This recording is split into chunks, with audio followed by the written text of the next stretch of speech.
Well, today I have to talk about alpha decay. Alpha decay क्या है? Alpha decay, beta decay, gamma decay के बारे में हम लोग अलग अलग डिस्कशन करेंगे। जब किसी न्यूक्लियस का मास नंबर ज्यादा होता है तो उसका साइज भी बड़ा होता है। Yes sir. साइज बड़ा होता है तो दो न्यूक्लियॉन्स के बीच का जो सेपरेशन है वो भी बड़ा होगा। हाँ। क्यों?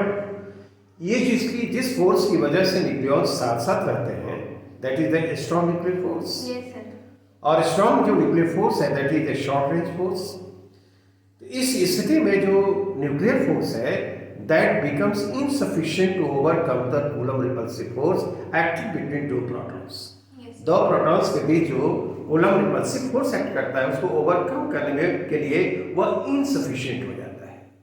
तो इस तरह का जो न्यूक्लियस होता है वह अनस्टेबल होता है और यह न्यूक्लियस अल्फा डी के अंडरगो करता है, मैंने अल्फा पार्टिकल एमिट करता है। Yes sir. अल्फा पार्टिकल कुछ और नहीं, डब्ल्यू आयोनाइज्ड हीलियम एटम है।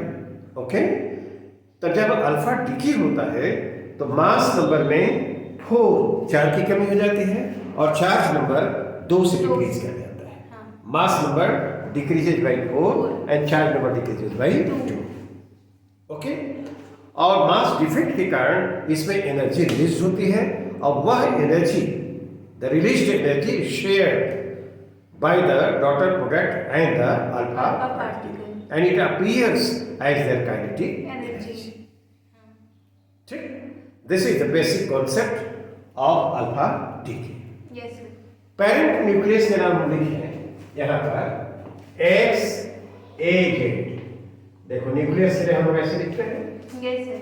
ए मास नंबर और जेड क्या है? चार्ज। 4 और ये जब डिके करेगा तो यहाँ पर डॉटर प्रोडक्ट बना, मास नंबर 4 से डिक्रीज किया और चार्ज नंबर 2 से, 2 से अब प्लस एच बी 4 और ये 2, ये अल्फा पार्टिकल हो गया और एनर्जी रिलीज होती है उसको हमने डिनोट किया क्यू से।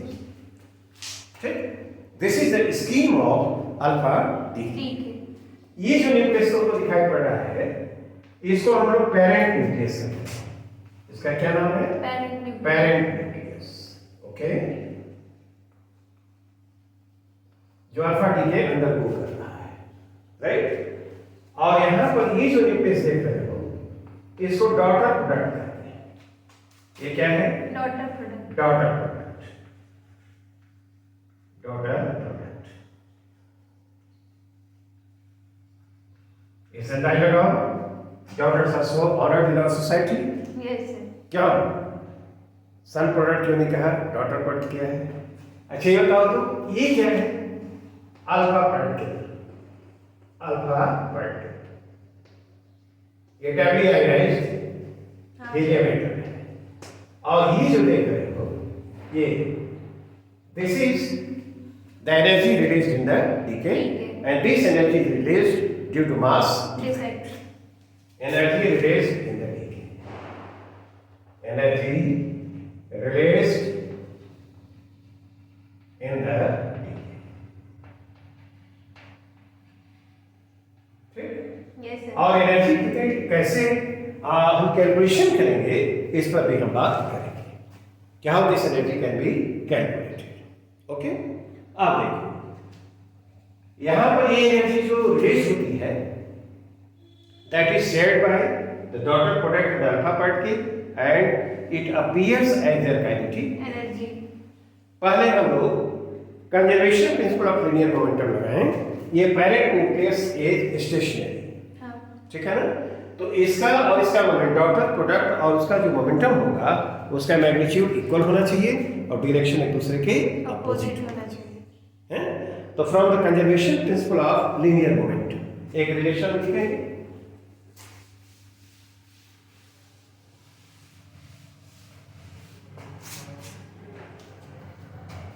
From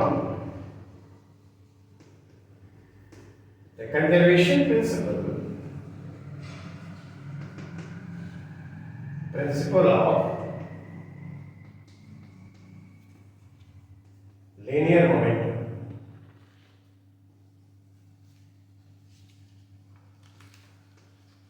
हम क्या लिखें? देखो m अल्फा ठीक है ना, और V alpha, M alpha mass of the alpha particle, V alpha velocity of the alpha particle, तो मोमेंटम हो गया, and this should be equal to M Y plus into M V Y, V Y. ठीक है ना, V Y velocity and M Y mass of the daughter. Yes sir. तो ये alpha particle का momentum है और ये किसका है, डॉटर। Daughter product. दोनों एक दूसरे के इक्वल होना चाहिए, हाँ। ठीक है ना। The parent nucleus is stationary, momentum zero, हाँ। ठीक। फिर ये जो एनर्जी रिलीज हो रही है that appears as the kinetic energy, तो बताओ काइनेटिक एनर्जी अल्फा पार्टिकल की half M alpha V alpha square plus half M Y V Y square and this is equal to Q. क्या, alpha particle की kinetic energy, beta particle की sorry daughter product की kinetic energy, और sum क्या होगा, energy release in the decay. Okay. अब देखो तो इसको हम लोग 1 कहें, आइए इस इक्वेशन को 2 कहें, तो जरा देखो तो 1 से भी वाई निकालना तो क्या करोगे, एम अल्फा वी अल्फा भी alpha by by M M Y, Y. कैसा होगा, हाँ। ठीक है ना। और ये जो भी वाई है ये 2 में हो जाते हैं, हाँ। देन हम देख सकते हैं हाफ एम अल्फा भी अल्फा स्क्वायर और प्लस हाफ एम वाई क्या भी वाई स्क्वायर, हाँ। तो M alpha square V alpha square V alpha square by M Y square. M Y square, कैसा होगा, हाँ। नहीं, is equal to Q. M Y से एक को कैंसिल कर देंगे, हाँ। तो हम यहाँ पर this is equal to Q, Q, okay. M Y से तुमने कैंसिल करें, हाफ एम अल्फा भी alpha square plus half half M alpha square V alpha भी alpha square by M Y, Y and this is equal to, Q. इसको simplify किया जाए, yes sir.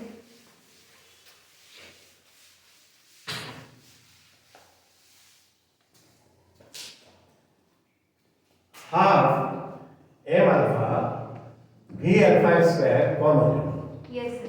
1 हो जाएगा, हाँ। यहाँ M alpha by M Y हो जाएगा, M alpha plus M M Y क्यों, हाँ। And this is equal to, Q. ठीक है। Yes sir.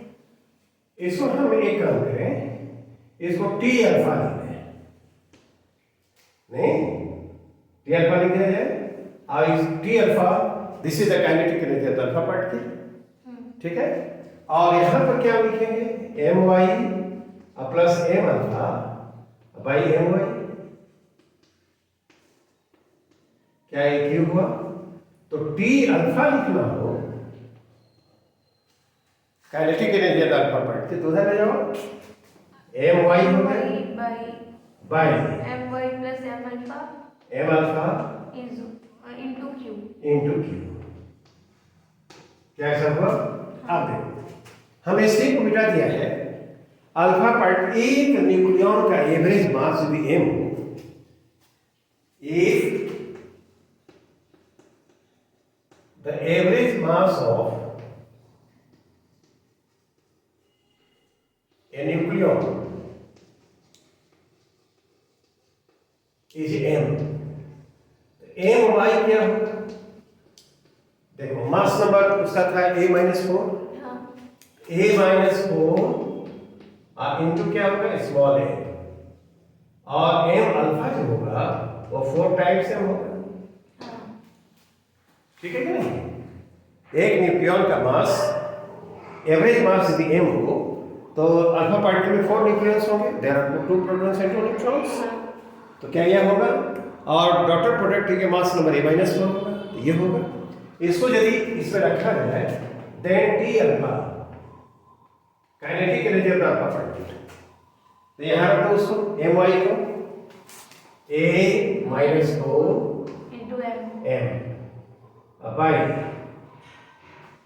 a minus 4 m minus नहीं plus 4m plus 4m sorry I into ये क्या होगा क्यू तो ऊपर क्या आ जाएगा a minus 4 by a I into क्या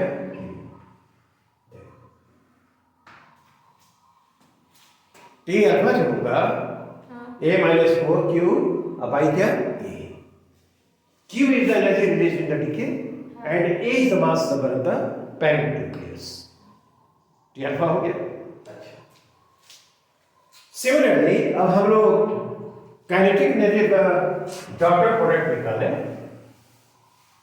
काइनेटिक एनर्जी का dot product kinetic energy of the dot product उसको लिखा जाए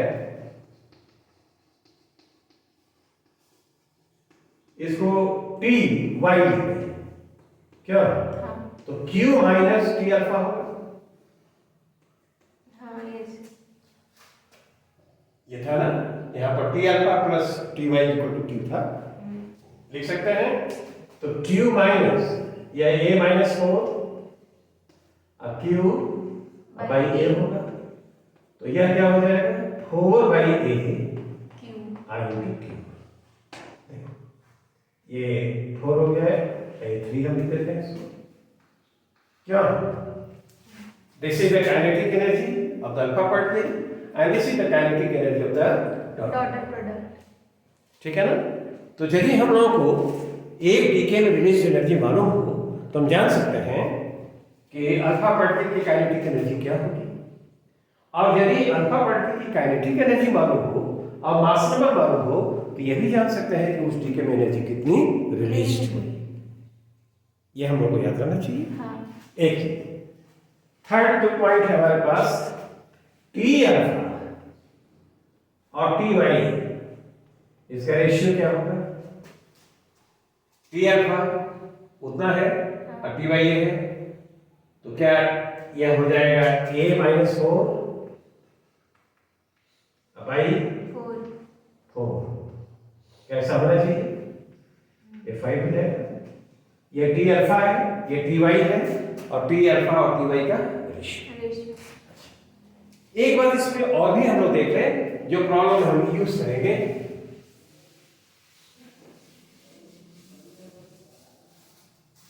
हम लोग ने देखा है since P alpha is equal to P Y क्यों डॉट ये अल्फा पार्टिकल के लिए momentum is that is equal to क्या डॉटर प्रोडक्ट के लिए मोमेंटम तो जब दोनों का मोमेंटम इक्वल है ठीक है ना तो उनके साथ जो एसोसिएटेड डी ब्रॉगली वेवलेंथ वो भी इक्वल इक्वल होगा ठीक है ना इसलिए हम लोग लिखेंगे ये lambda alpha is equal to क्या लैम्डा बाई ये लैम्डा अल्फा क्या है डी ब्रॉगली वेवलेंथ और अल्फा पार्टिकल हाँ de Broglie wavelength associated with alpha particle associated with the alpha particle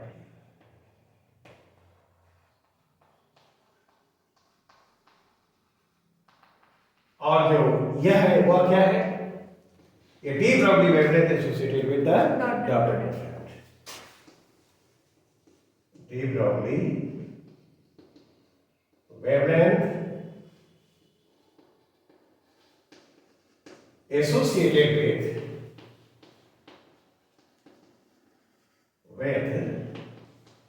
the daughter product ऐसा क्यों मैंने कहा इसलिए मैंने कहा कि जो पेरेंट न्यूक्लियस स्टेशनरी है जब डीके होगा है ना तो मोमेंटम इसका अल्फा पार्टिकल का मोमेंटम और डॉटर प्रोडक्ट का मोमेंटम एक दूसरे के इक्वल है मैग्नीट्यूड इक्वल है डायरेक्शन तो अपोजिट होगा जब मोमेंटम इक्वल है तो उनके साथ जो एसोसिएटेड डी ब्रॉगली वेवलेंथ है वह भी इक्वल होगा है ना तो जो लैम्डा अल्फा लिखा है this is the D Broglie wavelength associated with alpha particle and lambda why this is the D Broglie wavelength associated with the daughter product क्या होंगे तो टी अल्फा टी वाई दोनों का रेशियो ठीक है ना। और उसके बाद ये हमने लैम्डा, इसके बारे में रिलेशन लिख गया। जो रिलेशंस है they will help to solve problems, है ना। और यदि कोई हमको ऑब्जेक्टिव क्वेश्चन पूछा जाता है तो उसको भी हम लोग कर सकते हैं। आई think this explanation is alright. हाँ, yes. Now let us consider a simple problem. Now let us see this problem. ये कहता है specially nucleus undergoes alpha decay, D Broglie wavelength associated with alpha particle is lambda, ठीक है ना। तो पूछता है कि बताइए डीके में जो टोटल एनर्जी रिलीज होगी वो क्या होनी चाहिए।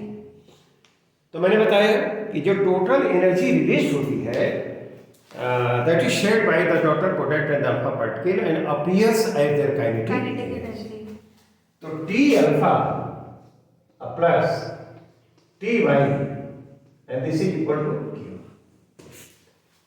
Q is the total energy released in the decay. क्या? T alpha क्या है? Kinetic energy of the alpha particle और ये क्या है?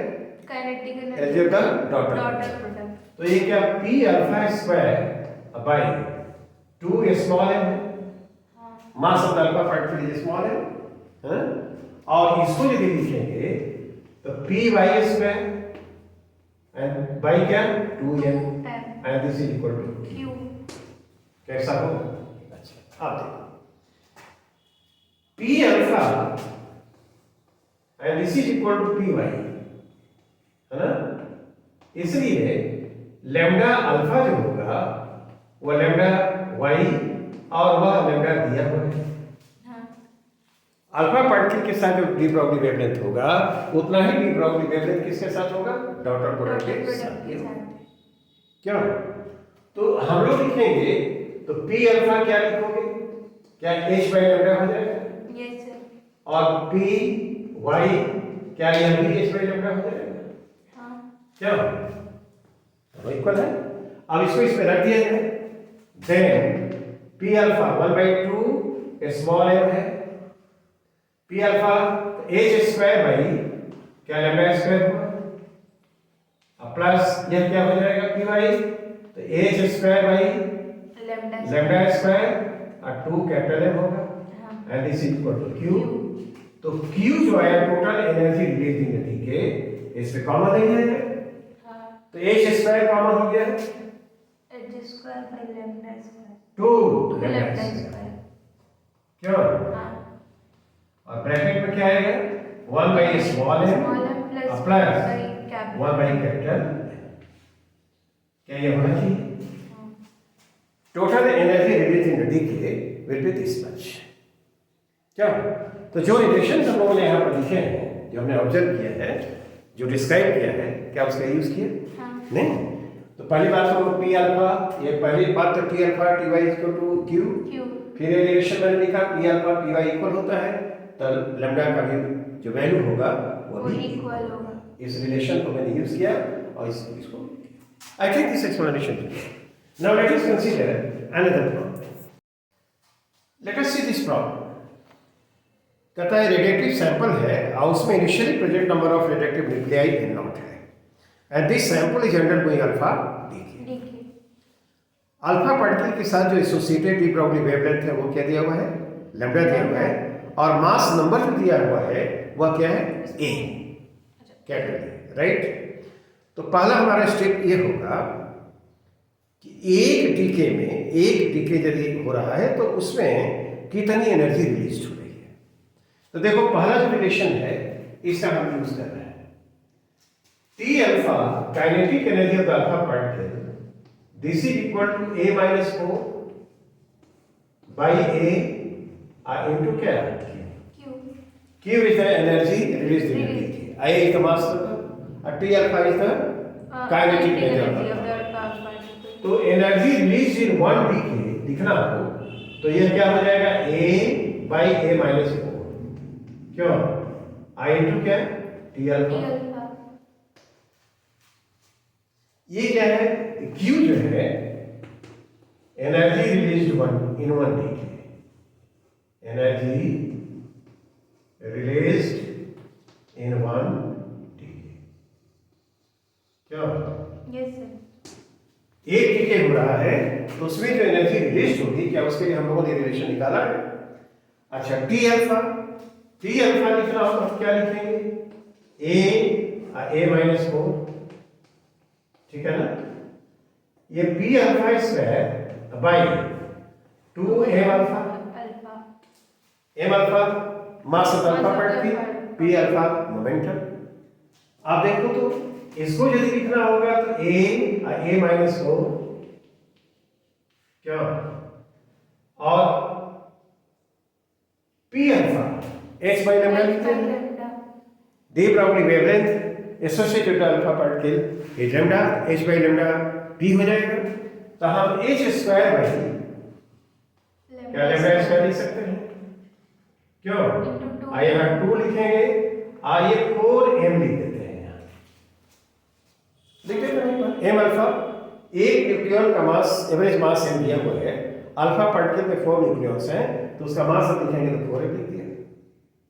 कैसे लिख सकते हैं, लिख दिया। ये बताओ तो यह जो आएगा यह AH स्क्वायर बाई कितना 16 A minus 4 m lambda square. देखो, this is the energy release in one. देखिए, तो हमको लैम्डा मालूम है, एवरेज मास न्यूक्लियन मालूम है, मास नंबर मालूम है, और एच मालूम, प्लैंक्स कांस्टेंट मालूम है, तो सब कुछ मालूम है। तो this gives the energy released one in one. देखिए सर वहाँ 8 होगा ना, 4 2 जा 8, 4 और यहाँ पर हाँ बिल्कुल 8 होना चाहिए, ये सर 8 होगा ना, यहाँ 8 होना चाहिए, क्या ये सर ये 4 है ना, हाँ बिल्कुल 8 होना चाहिए। 2 और अच्छा ये 2 और ऊपर कहीं से नहीं है, 2m अल्फा आया है, ठीक है, हाँ और m अल्फा की जगह 4m लिख दिया है तो 8m हो जाएगा, ये सर लैम्डा स्क्वायर है। आई think this is not right, हाँ तुमने ठीक करना, थैंक यू, 8 होगा। अच्छा अब बताओ तो, अब यहाँ पर जो आएगा उसमें कहता है कि कितने समय में, in a time equal to the half of the half life, time decayed nuclei, decayed nuclei in a time equal to the half of the half lifetime, half of the half lifetime, half lifetime, वह तो n not by 2 हो जाएगा। ये sir initially present number of nuclei n not है, हैं? तो half life time में कितना डिकेड होगा, n नॉट बाई 2, ठीक है ना। तो n नॉट बाई 2 जो होगा, न्यूक्लियर डिकेड हो रहे हैं उतने समय में, और एक न्यूक्लियर जब डिके करेगा तो कितनी एनर्जी रिलीज हो रही है, तो टोटल एनर्जी रिलीज्ड वो कितना हो जाएगा, total energy released by the cycle, by the cycle क्या होगा, क्या हम QT लिख दें, इज स्पेस विजिबल, हाँ ये सर QT लिख दिया जाए तो n नॉट बाई 2 से मल्टीप्लाई करते हैं इसको, हाँ हैं? तो n नॉट बाई 2 लिख दिया है पर नहीं, और AH स्क्वायर बाई यहाँ क्या लिखे, ये 2 लिख देते हैं 8 A माइनस 4 और m लैम्डा स्क्वायर। यदि वहां बढ़िया से आंसर नहीं दिखाई पड़ रहा है तो हम यहां पर लिख देते हैं, जो आंसर आएगा हम लोग का वह देखो यहां हो जाएगा QT, total release energy, n not AH square, n not AH square, नीचे कितना आएगा 16 हो जाएगा, A माइनस 4 हाँ 16 A minus 4 m lambda square small m lambda square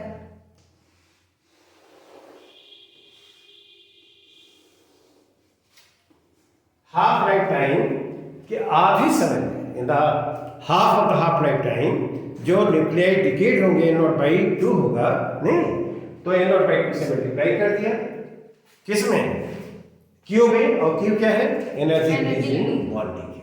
I think this explanation is clear. Now let us consider another problem. Now let us see this problem. An unstable nucleus जो stationery है emits alpha particle, ठीक है, mass number nucleus का ये है, और वह जो अल्फा पार्टिकल है कि यूनिफॉर्म मैग्नेटिक फील्ड में इंटर करता है, the magnetic induction is B, Yes, sir. और परपेंडिकुलरली ऐसे इंटर कर रहा है तो it moves on a circular path and radius of the circular path is R. R is known, B is known, ये नोन क्वांटिटी है, A is known। तो पहला ये पूछ रहा है कि find the D Broglie wavelength associated with the alpha particle. Alpha particle daughter product, Daughter product. अच्छा डॉटर प्रोडक्ट, ठीक है।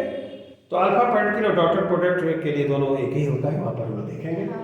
पहली बात देखो तो अल्फा पार्टिकल को लिखा जाए, मास एम अल्फा है, हाँ. वेलोसिटी v अल्फा है, एंटर किया perpendicularly moves on a circular path like this, radius of the circular path is r। तो ये बताओ तो उस पर मैग्नेटिक फील्ड के कारण जो फोर्स लगेगा वह कितना होगा, 2e, this is the charge q, और क्या b एंड v, Velocity. ये this will provide the required centrifugal force, m alpha v alpha इसका भाई। R. तो ये जो यहाँ से हम v अल्फा इसको कैंसिल करते हैं, तो m alpha v alpha and this is equal to 2e/r। कैसा होगा, हाँ. नहीं यहाँ कुछ और नहीं, यह क्या है p P alpha. और ये कुछ और नहीं, ये p Y. y भी होगा। नहीं, हमने यहाँ पर देखा है कि इसमें अल्फा पार्टिकल के लिए मोमेंटम और डॉटर प्रोडक्ट के लिए मोमेंटम क्या होगा, Same इक्वल होता होगा, है। सेम होगा, the magnitude will be the same. क्या ऐसा देख सकते हैं? हाँ. अच्छा, ये बताओ तो लैम्डा अल्फा क्या लैम्डा y के बराबर है? Yes. यह भी है क्या? तो यह जो लिखेंगे क्या h बाई p अल्फा लिख सकते हैं? हाँ. P alpha या P. क्यों? हम्म. जो D Broglie wavelength alpha particle के साथ से एसोसिएटेड होगा वही डॉटर प्रोडक्ट के साथ भी होगा, ये बोथ हैव इक्वल मोमेंटम, तो h p अल्फा लिख सकते हैं। हाँ. अच्छा बताओ तो h हो गया यहाँ पर, और p अल्फा क्या यही है? 2e/r. हाँ 2e/r, तो 2e/r क्या यही आंसर हो गया? Yes, sir. This is the D Broglie wavelength associated with the Daughter product. और इतना ही अल्फा पार्टिकल के साथ भी होगा, अल्फा पार्टिकल के साथ भी associated D Broglie wavelength will also be the same. Yes, sir. तो यदि उसके साथ पूछे चाहे इसके साथ पूछे, दोनों के लिए आंसर हमारा सेम होगा, and this will equal to h by 2e/r। R. Clear? अब देखो अब क्या पूछता है, energy release in the decay, energy release in the, DK. ठीक है, energy release in the decay लिखना हो तो देखो Q जो energy release in the decay है, क्या A A minus by A minus O है ना, I into T alpha. T alpha. क्या इस रिलेशन को देख सकते हैं हम लोग? हाँ. ये energy release in the decay है, energy release in the decay, in the decay, okay. Mass number तो मालूम ही है, हाँ. Yes, sir. अब A by A minus 4 T alpha, क्या ये P alpha square By by 2m.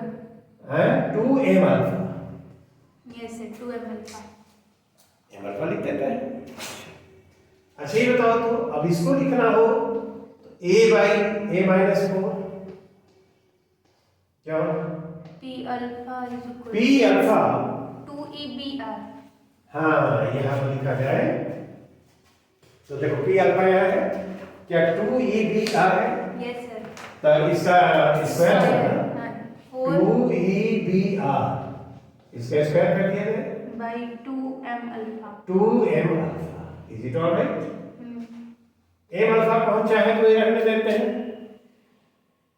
M alpha particle का मास हम जानते हैं, तो ये बताओ क्या होगा, यहाँ तो 4 आएगा तो 2a ऊपर हो जाएगा ये हाँ 2a बाई a माइनस 4 क्यों, हाँ और यह है e स्क्वायर b स्क्वायर और r square by by m alpha. m alpha. क्या ऐसा आंसर बनेगा? Yes sir. नहीं, जो एनर्जी रिलीज होगी डीके में वह इतना होना चाहिए। देखो m alpha is known, this is the mass of alpha particle. Magnetic field current वो मालूम है, b मालूम है, और सर्कुलर पाथ का रेडियस भी मालूम। a मालूम ही है, नहीं mass number of the nucleus. तो क्या हम लोग कैलकुलेट कर सकते हैं यस सर। कि एनर्जी जो रिलीज होगी वो क्या होनी चाहिए। I think this explanation is clear. Now let us consider another simple problem. Let us see this problem. A variable field exists in the space and that field varies with x. E is equal to E naught x square by a square I. This field is directed in the, towards the positive x direction and alpha particle enters along x axis, ठीक है ना? As it comes out from the field, the velocity of the alpha particle is doubled. तो जब velocity double हो जाएगी इसका मतलब उसकी काइनेटिक एनर्जी 4 टाइम्स हो जाएगी, ठीक है ना? तो एक हम किया जाए वर्क एनर्जी थ्योरम लगाएं तो T4 alpha 4 times T alpha क्यों minus T alpha kinetic energy of alpha particle as it enters into the field T alpha है, तो जब बाहर आएगा तो वेलोसिटी जब डबल हो गई तो काइनेटिक एनर्जी 4 टाइम्स हो गई। तो ये चेंज इन काइनेटिक एनर्जी लिखेंगे and this is equal to work done by the field. तो फील्ड 2e चार्ज हुआ, ठीक है ना? Yes. और उस पर ये फोर्स लगेगा फील्ड के कारण E not x square by a square क्यों, और dx डिस्प्लेसमेंट के लिए लिखेंगे और इंटीग्रेट कर देंगे इसको। Yes sir. और field exist from 0 to a, तो 0 से क्या a, ठीक है ना? जो राइट हैंड साइड है this is the work done on the alpha particle by the electric field and this will be equal to the change in kinetic energy and this relation comes from work energy theorem. Very simple. तो यदि हम इसको लिखें तो 3 alpha क्या है, 3 alpha is equal to 2e E naught। E naught by a square। क्या इसको बाहर कर दिए थे? हाँ ये बाहर हो जाएगा। और ये रहेगा x की by 3 तो a की by 3 3 यह हुआ a क्यू बाई 3। a की by 3। कैसा होगा? हाँ यस सर। तो तुम ऐसा करो, ये तो कैंसिल हो जाएगा ये, तो t अल्फा जो हम लोग का आना चाहिए this should be equal to 2e E naught e naught और a by 9। a by 9। Good, क्या ये होना चाहिए? Yes sir. तो ये जो अल्फा पार्टिकल जो न्यूक्लियस से एमिटेड हुआ है तो उसकी काइनेटिक एनर्जी क्या है बराबर? हाँ। अच्छा आप देखो ये हम लोगों ने रिलेशन देखा है कि energy release in decay, energy release in decay Q जो होता है वो कितना होगा? क्या a माइनस एंड ये T अल्फा। हाँ यदि अल्फा पार्टिकल की काइनेटिक एनर्जी हमको मालूम हो तो एक डीके में जो एनर्जी रिलीज होगी क्या इस रिलेशन से हो जाता है? आप कुछ नहीं करना है, क्या उसको रख दिया जाए a बाई a माइनस 4 क्या, और T अल्फा क्या होगा? 2e E naught e naught a by 9।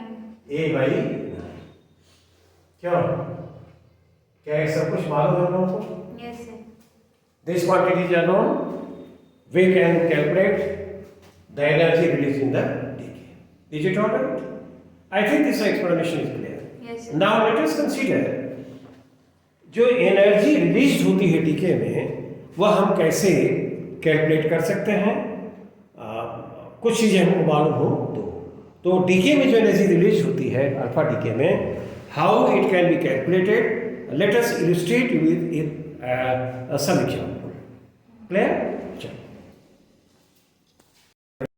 देखो अल्फा डीके में हमको जो एनर्जी रिलीज होती है उसका कैलकुलेशन कैसे करेंगे, ठीक है। इस कैलकुलेशन के लिए हम करते क्या है कि अल्फा डीके का ये हमारे पास स्कीम है। Yes, sir. This is the parent nucleus और ये डीके किया तो ये डॉटर प्रोडक्ट है and this is the alpha particle and this is the energy release in the decay. ये देखो जो ये पेरेंट न्यूक्लियस है तो पेरेंट न्यूक्लियस की रेस्ट मास एनर्जी, तो पेरेंट न्यूक्लियस की कॉरस्पॉन्डिंग एटम का मास ये होगा, इस तरह लिखते हैं, और इलेक्ट्रॉन के मास को उसको सब्ट्रैक्ट कर दिया है, ये तो मास हो गया रेस्ट मास, और सी स्क्वायर से मल्टीप्लाई कर दिया तो रेस्ट मास एनर्जी हो गई, ठीक। अब यहां पर देखो आता है ये डॉटर प्रोडक्ट के लिए, तो डॉटर प्रोडक्ट के लिए उसके कॉरस्पॉन्डिंग एटम का मास है, इलेक्ट्रॉन के मास को सब्ट्रैक्ट किया तो न्यूक्लियस का मास हुआ और सी स्क्वायर से मल्टीप्लाई किया, क्या रेस्ट मास एनर्जी होगी। अल्फा पार्टिकल उसके रेस्ट मास एनर्जी निकालनी है तो अल्फा पार्टिकल के कॉरस्पॉन्डिंग माने हीलियम एटम का मास और माइनस इलेक्ट्रॉन के मास और फिर इसमें सी स्क्वायर से मल्टीप्लाई कर दिया, ठीक है ना। तो ई वाई या तो ई वाई हुआ और इन दोनों का सम जो होगा प्रोडक्ट्स का कि जो रेस्ट मास एनर्जी सब्ट्रैक्ट किया जाए तो सब्ट्रैक्ट करेंगे तो ये जो इलेक्ट्रॉन का मास है वो कैंसिल हो जाएगा। Yes, sir. तो क्या केवल इसका बचेगा, हाँ. तो यहाँ पर हम लिख सकते हैं, यहाँ पर देखो m x a z क्यों Minus. Minus m y a minus 4 Z minus. z minus 2 नहीं और माइनस m h e 4 2. 4 और क्या ये 2 और यहाँ c C स्क्वायर, square.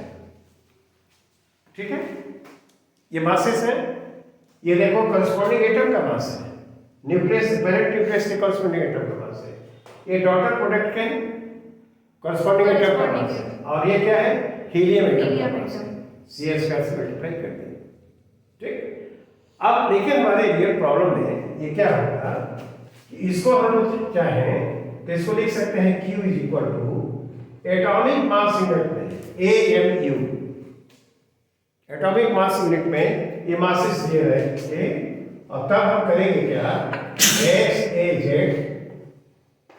और minus m y a minus 4 और z माइनस 2 और माइनस m और h e 4 up to 934, देखो तो 934 931. 931 0.5. 931.5 ये मेगा इलेक्ट्रॉन वोल्ट, ठीक है ना। ये जो मासेस हैं they are given in atomic mass unit, उसमें रख देंगे, ठीक है ना, और इससे मल्टीप्लाई कर दें तो that will give the energy release in decay कितना उतना मेगा इलेक्ट्रॉन वोल्ट। क्या कैलकुलेट कर सकते हैं, एग्जाम्पल्स हैज बीन गिवन है ना, तो तुम ये सब दिया है या इसको रख देंगे और ये मासेस एटॉमिक मास यूनिट में दिए रहेंगे, लंबा चौड़ा कैलकुलेशन होता है और उसमें इसे मल्टीप्लाई कर देंगे I you will get the answer release energy in mega electron volt. This is how we calculate the energy release, इसको कहते हैं Q value, calculation of Q value, calculation of Q value, calculation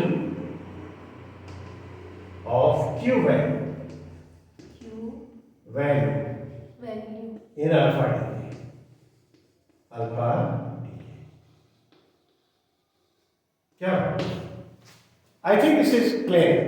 अब क्यों हम लोगों को ये रहेगा प्रॉब्लम दो चार बना सकते हो तुम लोग, बना के इसको क्लियर कर लेना। This is all about alpha decay, though this lecture was long है ना, I have completed this discussion in one lecture, ठीक, but the explanations are very clear. Yes, sir. I have given some elementary problems. Okay, that's all for today. Thank you. Thank you.